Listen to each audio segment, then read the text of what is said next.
hunk actors na bench models Joem Bascon at Jake Cuenca huli sa akto na nagkikiskisan sa ilog. Ang detalye, now na.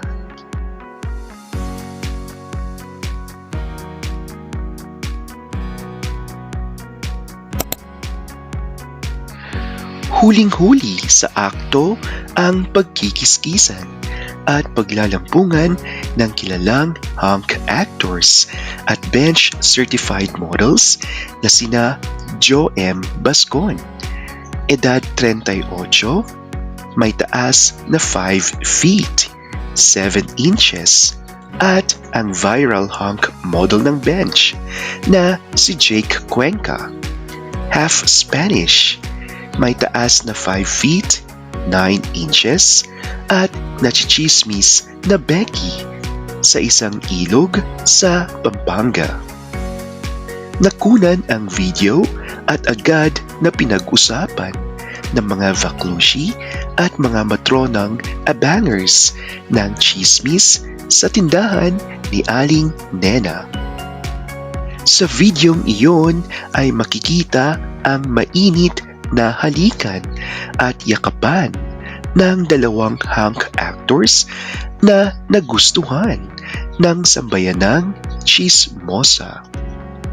Kung ating titignan at panuurin ang kanilang video, ay masasabi nating legit at 100% na totoo ang nilalaman ng video dahil hindi ito mukhang AI at edited gaya na lamang ng pinapakalat ng mga vloggers na mahilig sa fake news. Ang ating munting channel ay hindi po mahilig sa fake news, kaya masasabi nating legit at authenticated ang video. O di ba nga, may pa-authenticated tayo, hindi gaya ng isang luka-luka na puro imahinasyon lang ang source. Dito sa Star Buzzers ay pawang katotohanan lamang ang ating binabalita, kaya nakakasiguro kayong walang fake news sa ating channel.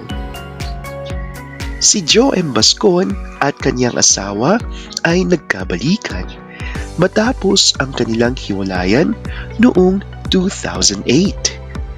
Ang celebrity couple na sina Joem at Meryl Soriano ay may anak na isa at going strong pa din ang kanilang relasyon. Samantala, nananatiling single si Jake Cuenca, kaya ito nachichismis na Becky. Ngunit nitong mga nagdaang linggo ay may rumor na may dinidate itong artistang babae.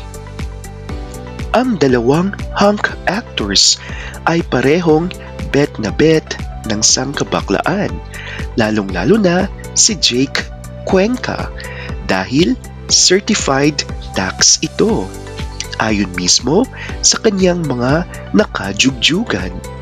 At syempre, hindi rin magpapahuli si Joem Bascon na may katawang pinagmamalaki at mga matang nanlalamon na para bang gusto kang bembangin ng 24 oras. Ang tanong ng lahat, bakit nagkiskisan at naghalikan ang dalawa sa ilog? Becky ba sila? May relasyon ba sila? Ang kasagutan, now na. Ang video ay kuha sa isang eksena sa pelikula na idinirek ng vaklushing si Roda, ang direktor na dating kinaiinisan, ngunit ngayon ay minamahal ng ating mga kababayan sa teleserye ni Coco Martin. Ang pamagat ng pelikula ay Lihim na pinalabas mahigit 1 dekada na ang nakalipas. Ang pelikula ay tumatalakay sa lihim na pag-iibigan ng mga rebelde noong panahon ni Marcos Sr. at kung paano nila nilaban ang kanilang matinding pag-iibigan. Madaming eksena sa pelikula na siguradong magugustuhan ninyo. Kaya ano pang hinihintay nyo? Panoorin nyo na, now na. So ayan po mga ka-Star Buzzers, malinaw po na sa pelikula lang ang lahat at hindi sa totoong buhay. Kung may lihim man silang relasyon sa totoong buhay, ay wala na tayong pakialam doon. Di ba nga ka-Star Buzzers?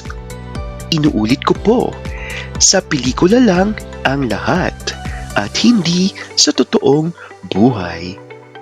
Yan muna ang ating Hunk Update today. Manatiling nakasubaybay sa ating munting channel para sa mga maiinit na bakbakan ng mga dakilang ombres.